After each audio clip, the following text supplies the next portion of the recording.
I'm sketching today over the top of a monoprint that I did last week. And this monoprint was created on a piece of, I would say, cardstock texture. It's a heavier paper, maybe even heavier than a cardstock. It's some sort of art paper. It's bluish silver, and it had little speckly, almost metallic like speckles in it. So when the acrylic paint was put over it, it it somewhat diminished those sparkles. You might be seeing it kind of around the outside edge where it looks a little more bluish. The interior, the paint I used was both a Mars black and a titanium white. And I just rolled it out briefly in two colors. So I believe I started with black and I did another print that was the first print, and then the black on this one was actually a ghost print that I had added the white paint to. And so I thought it was a very interesting piece of paper. I thought it was a very interesting way that the print came off onto this paper. I loved the way there were nuances of shapes and values.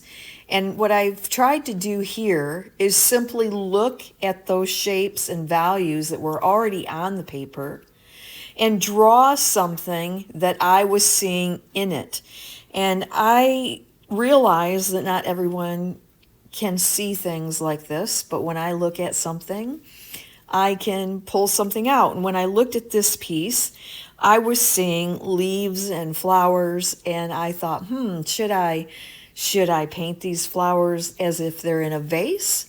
And I thought, okay, well, I'm just going to go over and sit down and grab something to draw with and see what happens. So I found this fountain pen. It was a gift from my son. He collects fountain pens and he loves different kinds of ink.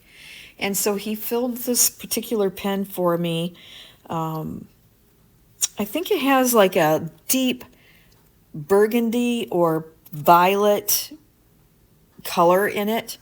It is not a black, but it's deep enough in value that it goes with the black and white background without, standing out as having any particular color. So when I look at this piece, I was looking at, oh, I see a flower here, and I would draw the flower. And then I would look and say, oh, I should draw a leaf here. This looks like a leaf. And so I was just basically outlining the things that I saw that were already there. And down the road a piece, when I get into it a little bit more, I'll start drawing things that maybe I don't see just to add in. But the beginning stages is only draw what you see. And so what I'm doing right now, there was a very interesting texture at the bottom of this paper.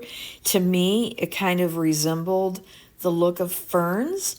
And so to create a value in this area and to give it a texture, that's what I decided it was. And I started sketching it in very loosely and not precise like it has to be an exact fern leaf, but to give the indication that there's a fern leaf there.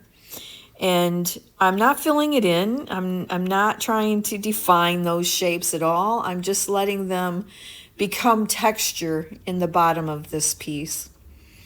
So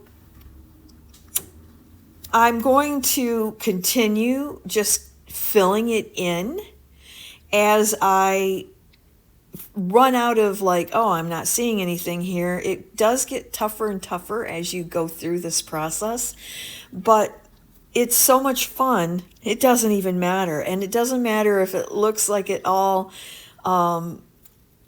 connects to each other. Like sometimes when people paint flowers or draw flowers, they're making sure that they have a stem and a leaf on every flower and that it all looks like it's the stems are going to the ground and whatnot. And in this piece, I'm not gonna really do that. I'm just using the texture of that black ghost print to create something that gives you the illusion that there's more there.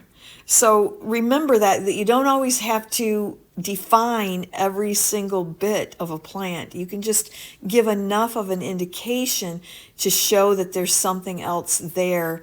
And here is the final result. I did add a smidgen of color.